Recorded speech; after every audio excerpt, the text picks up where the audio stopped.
So who wants to talk about conditioning while I get ready to go to sit in Panera and largely waste my day grinding cash on a video game app? I do. I'm Shaggy, by the way. I'm Philalitea. I live in a tent. I've spent the last 20 years of my life, actually longer than that, let's just say 30 years of my life, I'm 38, the last 30 years of my life intentionally educating myself to be a public person, a politician or a business owner or someone important, thinking that I live in America and your poverty matter less than your merit. And then 9/11 happened, and the 2008 market crash happened, and Donald Trump got elected, and COVID happened, and Joe Biden got elected, and then Trump got reelected, and now my country is so brain fuck dead. You couldn't identify a good person with good ideas who knows what's good for you and is willing to help you get to where you need to be, not want to be, need to be in order to survive the coming future. You wouldn't know what that person looked like if they literally walked up to you and slapped you in the fucking head.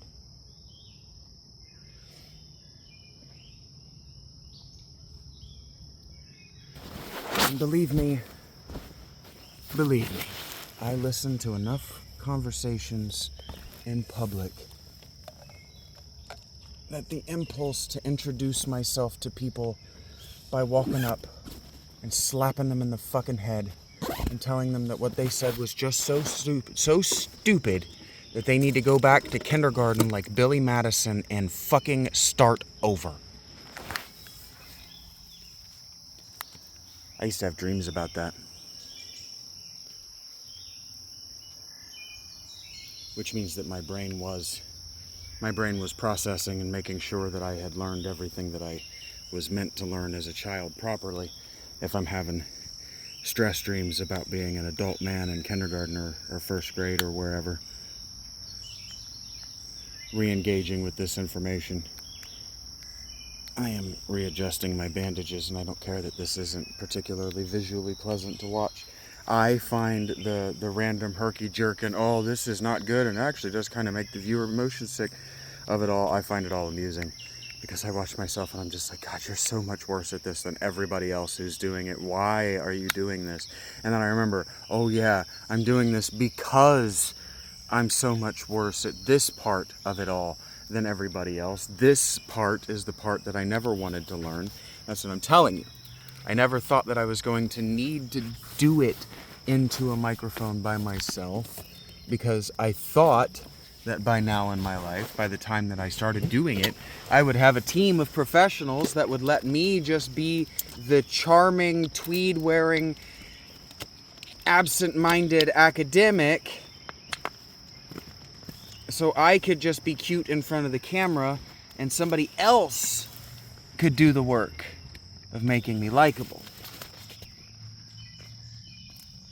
Because you understand that, like, that's why Neil deGrasse Tyson is famous. It's because somebody else did the work of making his dumbass likable.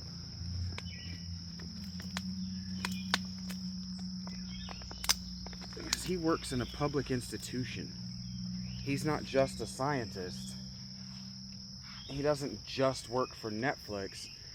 He works for an observatory and museum. A public museum, folks. A public planetarium. He might be writing papers. I've never heard him or anyone else reference them or what's in them. So he's not famous for his papers. He's famous for moving Plato in his planetarium display into a place separate from the other planets, because his planetarium didn't have the space necessary to illustrate how far away it is And then he suggested that maybe because it's different enough, it doesn't actually deserve classification as a planet, which was already an argument that was happening. All he did was accidentally help it go mega public.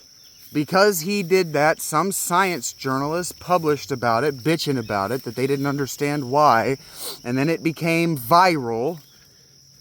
And then he became viral.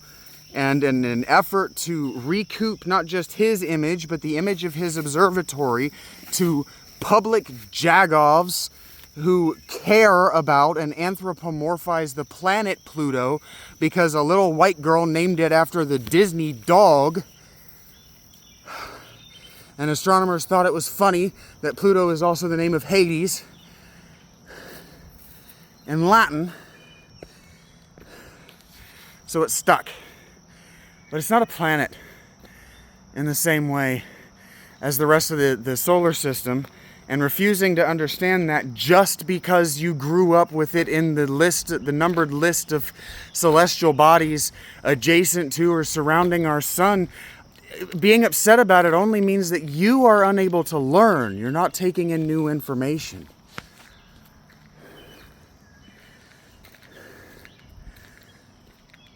Because when that star was named, it was found by an amateur. Like that not star, that planet, it was found as a light in the night sky, but damn it, fucking bugs. I don't like accidentally killing them, but if you're gonna bite me, I feel like I'm allowed to defend myself. I feel like that's only fair.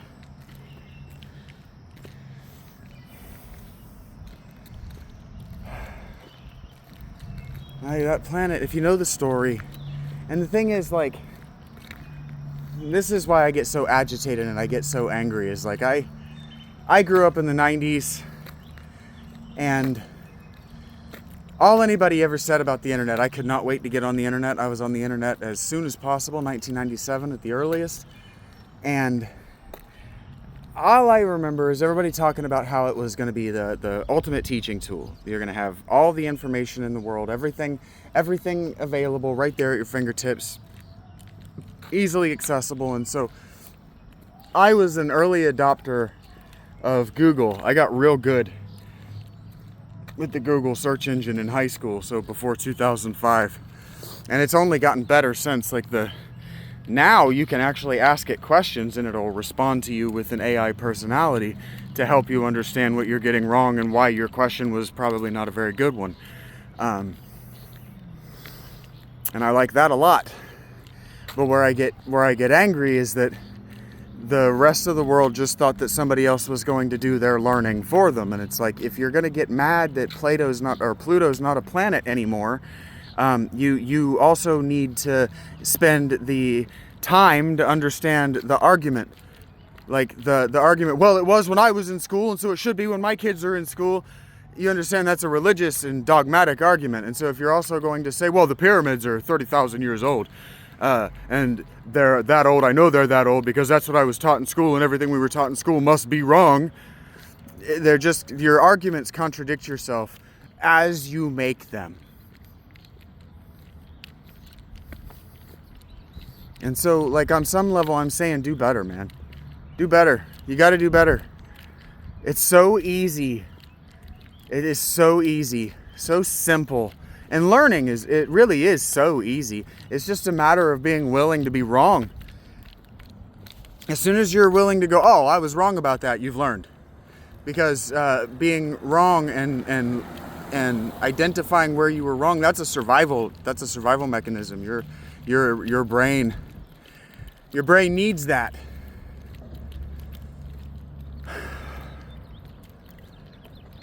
I don't know. I'm walking now and I'm hungry and I'm trying to decide if I want to duck over to Taco Bell. It would be smart because I sit here and I'm hungry and I get in such a shitty mood, and then I overeat at night and motherfucker. That happens. I had a burrito and I was talking to you and forgot it in the tent.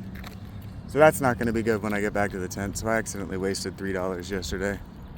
A woman gave me her nachos. I'm sitting there minding my own business, eating my sandwich, whatever, my soft taco. They've got these crispy chicken finger soft tacos now with pico de gallo and guacamole, avocado ranch. And they're good. They're just spicy enough that they tear me up, and I don't eat a lot of spice. They're just spicy enough that I'm like, whew, that's warm. And the texture is really good, really good. I don't like onions, but the pico was perfect. Very impressive. Too expensive and too few calories for me to eat it frequently, but I wanted to try one. I was feeling good about myself, and fuck it, I'm gonna spend a little bit of extra money today. And then as I'm eating that, a woman ordered nachos, which are my actual favorite thing on the menu, and the kitchen fucked them up. She wanted something. I think she wanted like no sauce, extra tomato or something like that, and it was just no tomatoes on it. And so she gave it to me, and she goes, "Hey, do you want this?" And I was like, "No, but I will eat it." "What is it?" "No, but I'll eat it." And then I did. I smashed it. And then I didn't want my burrito. So I thought, well, I'll take the burrito back to the tent. I'll stick it over here where it won't get smushed. Eat it in the morning. And then I started working on the nothing and I forgot. That's on me. That's what I'm like. I'm extremely absent-minded. That's actually why I quit doing these over the course of the last several months, is because I kept forgetting things. It's hard for me to even remember all the time what I'm talking about while I'm trying to manage walking the road, or getting dressed, or suddenly really hot, right? But I think that's just the nature of Academy, because like what I'm doing, where I learned how to do what I'm doing, was at work. I liked to talk during our uptime when we were busy. I liked to talk because I didn't have to think about what I was doing after a certain point. And if you're not thinking about what you're doing, you're in flow state. And so like I just don't feel like I'm the person who needs to teach you about these things. Flow state and mindfulness and all of these different techniques exist out there with disingenuous gurus to say it so much simpler and faster than I can. Because I incorporated that shit 30 years ago. I incorporated the Christian way of life as a child. It's so easy. Like people make it like it's so difficult to not be an asshole. And it's just like, the golden rule, do unto others as you would have done unto you. So if you were homeless, what would you want to happen to you? Do that. It's such an easy decision-making algorithm. Mr. S is literally the only person I've ever met in the whole world who gets it, just got it on its own face. Madge is very close, except Madge is more, and I think Madge would tell you this, how can I help you give me what I want without really giving you anything in return? Because that's really how performance is supposed to be. And so he's not doing anything wrong with that. I'm absolutely not calling him out on it. And I have figured out a nice reciprocal relationship with that. And I'm proud of.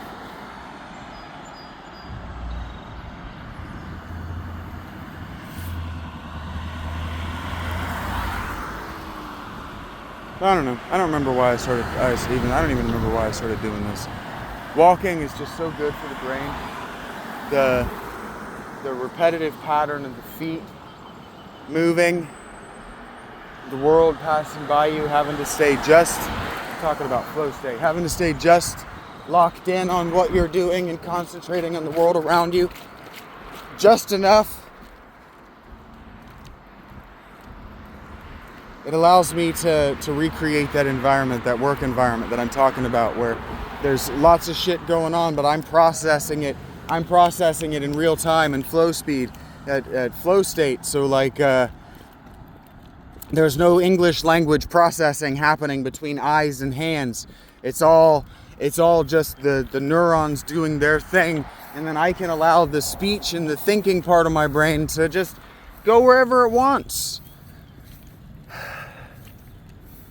And so I want to get back at doing more of that. So that's why I just picked this up. This is going to be just another 15 minutes of your life where like, why the fuck did he call me to say that?